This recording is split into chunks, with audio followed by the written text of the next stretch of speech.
My name is Emily. I'm 45 and currently dieting for Thanksgiving. Why?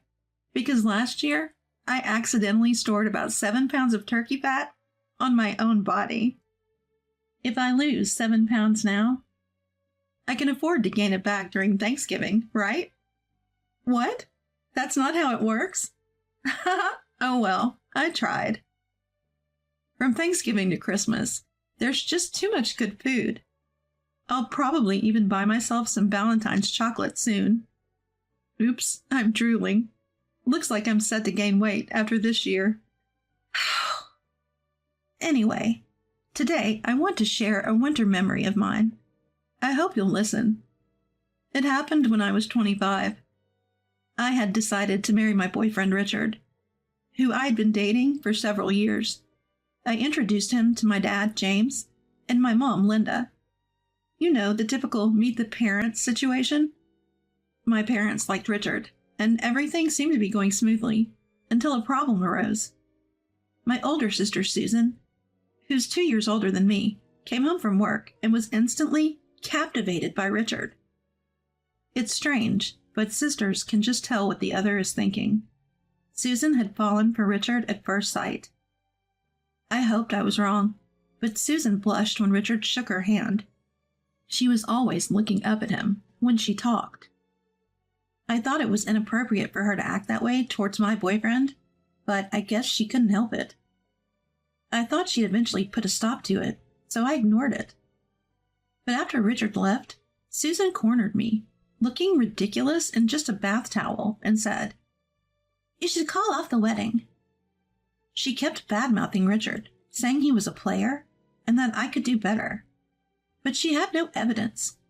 When I asked her why she thought he was a player, she said, "It's a woman's intuition." Susan has never had a boyfriend. How could I trust the intuition of someone with no experience in relationships?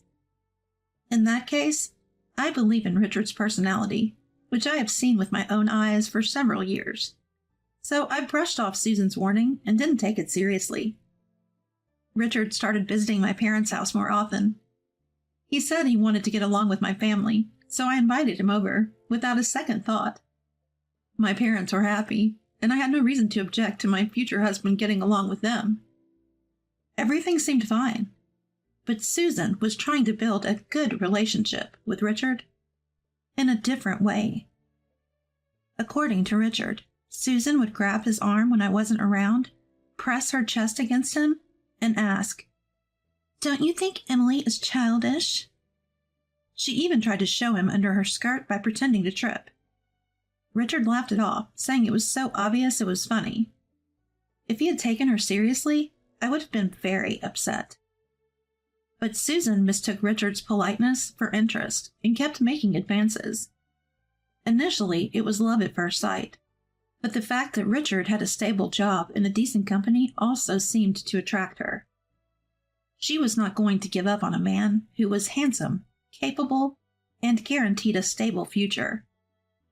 My parents, who should have seen Susan's inappropriate behavior, said nothing. Actually, they've always let Susan get away with anything.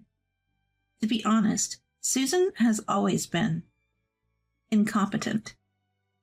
If you ask her to heat up some food, she'll melt a non-microwave safe plastic plate in the microwave. She's bad at studying and sports, especially swimming. She always found excuses to skip swimming classes, like injuring her foot or having a skin rash. She's bad at studying, sports, and even household chores. To be honest, Susan isn't exactly a beauty.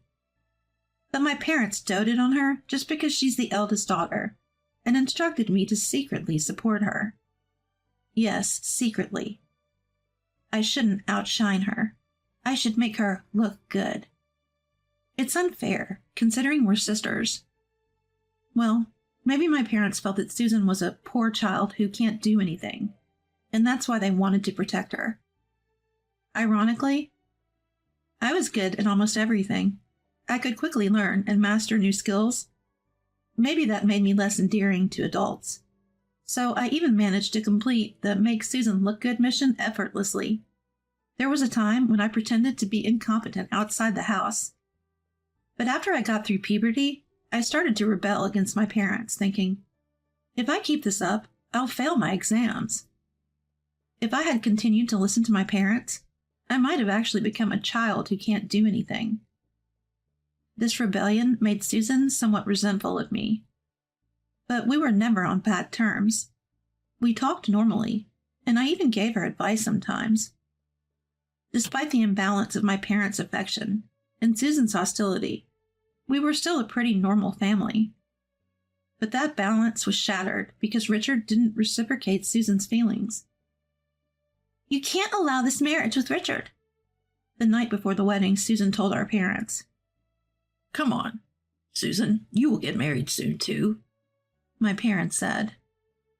Yes, Susan. That's not the point. I want to get married before her. She's too young. But the wedding is tomorrow. Aren't you on my side, Mom? That's not true. I was quietly listening to this disastrous conversation in the hallway. Wait for my sister, who has no romantic experience, to get married first? If I did that, I'd grow old in no time. What on earth is Susan talking about? I thought she'd calm down after venting, but then I heard my dad say, Fine, your mom and I will skip the wedding tomorrow. Will that make you happy, Susan? What? I couldn't believe my ears. My mom agreed, practically begging Susan for forgiveness. This was beyond doting. It was more like worship. At this point, it's not at the level of doting. But Susan sighed and said, Fine, I'll settle for that. I at least want to make sure your marriage isn't recognized by the family. She really didn't want me to marry Richard, probably because she was in love with him. I couldn't believe it. Because of Susan's unrequited love, my parents were planning to skip my wedding. So the wedding day arrived.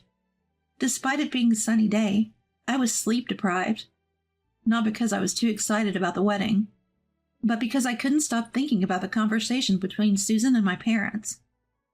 I'll never forget the smug smile on Susan's face when my parents officially told me they wouldn't attend. At the venue, I had to tell Richard and my in-laws that my family would be absent. I'm sorry, my sister opposed this marriage, so my family won't be attending, I said. I've never felt so humiliated. Not showing up to your own daughter's wedding. Even my in-laws couldn't believe it. Upon hearing my story, my in-laws fell silent for a moment. Just when I thought the mood couldn't get any heavier on this special day, my mother-in-law Karen took my hand. Soon after, my father-in-law William placed his hand on top of ours. You do have a family here, you know. Don't forget that. Let's not make today a sad one. Come on, smile. Tears filled my eyes at Karen's gentle smile and the warmth of William's hand. Hey, Emily. I'm your husband, remember? Don't say you're missing family, Richard said, patting my head gently. Don't cry, bride. Don't cry, my in-laws and Richard hurriedly said.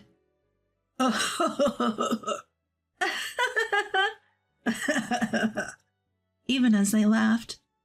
You'll ruin your makeup. Amidst all this, Karen looked at me in the eyes and said, Emily, I know it's tough with your parents, but this is a good start to your new life. Begin your own family from now on. Karen hugged me tightly, as if to make up for my parents' absence. Richard and William joined in. Everything will be okay, just like Karen said. This is a good start to my new life. I vowed to build my own happy family, and that day, I married Richard without a hitch. Fast forward 15 years. We have one daughter and 2 sons. Our responsible and capable daughter, Patricia, is a lifesaver, taking care of our rambunctious sons, Robert and Thomas. But man, the way she yells, "Enough already!" She's just like me. Well, it's gone. Life was going smoothly. Richard's job was going well, and we'd bought a house. But then trouble showed up. My dad, Mom, and Susan. We'd been estranged since the wedding and hadn't given them our new address. Somehow they found us and showed up at our house. Naturally, my first words weren't "long time no see," but "what are you doing here?" "We have a favor to ask Emily," said Susan. Even my parents chimed in. "Only you can help us." What's going on? What could they possibly want after 15 years? As I hesitated, not sure if I wanted to hear more, Mom blurted out, "Give Richard to Susan." What? Even Richard, who had come to see what was going on, was stunned. Wait, what? How did we get to give Richard to Susan? I asked, my voice tinged with disbelief. Both Dad and Mom looked uncomfortable, while Susan seemed oddly smug. "Susan is still single. She's turning 42 this year." So what? I was even more confused by Dad's words, and so was Richard. "Actually, Susan recently lost her job because her company went bankrupt." Oh, that's tough. "I think you can understand why we're worried about Susan's future. She's your sister, after all." I kept quiet, even though I thought, not really, while looking into my parents' eyes. What are they going to say next? I was more curious than annoyed by Dad's words, so I didn't interrupt. "Susan has always had a crush on Richard, and she's still single. You've already enjoyed your married life with Richard, right? Please let your sister have him for the rest of her life." What? I looked at Richard, who seemed as stunned as I was, as if his soul had left his body. Ignoring our reactions, my parents pleaded, and Susan remained smug. From her demeanor, it seemed Susan was certain she'd get Richard. Well, our parents always gave her what she wanted. So maybe she's just delusional, but this is too much. As I was pondering this, Richard tugged at me. It seems that the soul has returned. "Hey, isn't this an opportunity?" You mean that? "Yeah, this is exactly like that joke you made when you were drunk." Should we go for it? We quickly turned back to face Susan and our parents. Do you really like Richard that much? Caught off guard by my question, Susan stammered. Yes. I've always loved him. Really, really loved him. Wow, that's some strong emotion. You've loved him for 15 years, even though he's someone else's husband? Yes, it's been hard, thinking of you two together. We were doing so well. Trying to keep a straight face was hard, given Susan's confident tone, but Richard and I managed. You win, if you feel that strongly. I'll step aside. My parents were the ones surprised by my words. Really? But you love Richard too, Mom exclaimed. Well, the truth is, "I've always been in love with Susan," Richard chimed in. Susan's face turned bright red. I knew it! I knew you loved me. You never minded when I touched you. And the way you looked at me was so loving. We're finally going to be together. I had to hold back my laughter. Hey, Richard pretending to look down and wipe away tears isn't hiding the fact that you're shaking with laughter. Hold it in. Let's spend the rest of our lives together, Richard. She must have whispered those words to her imaginary Richard countless times over the past 15 years. "I'm happy, Susan. Support me from now on." Richard smiled. Of course. "Great. I'll quit my job then." What? Susan's flushed cheeks suddenly paled. "I want to be with you every second, so I'll quit my job and stay by your side." What? "I won't even go outside.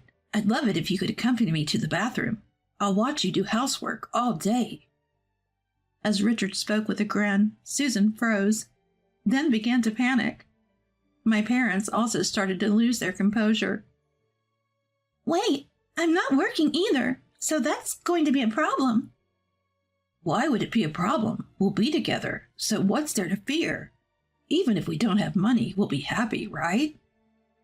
No, but we have monthly bills like insurance to pay. This isn't some fairy tale. So, you can't love me if we don't have money? That's not what I'm saying. Susan's eyes clearly dart around. I quickly said, Well, Richard, when we divorce, make sure you pay me a hefty settlement, okay? Don't worry, Susan and your parents will cover it. Richard smiled. My parents turned pale and exchanged glances. Actually, Susan, taking your sister's husband is just wrong. Yes, Susan, that's crossing a line. The desperation they had shown earlier had vanished. My parents quickly changed their tune. What? You promised I'd get Richard. You're not acting like parents. Well, Susan, this is a different matter. Shut up! Whose side are you on?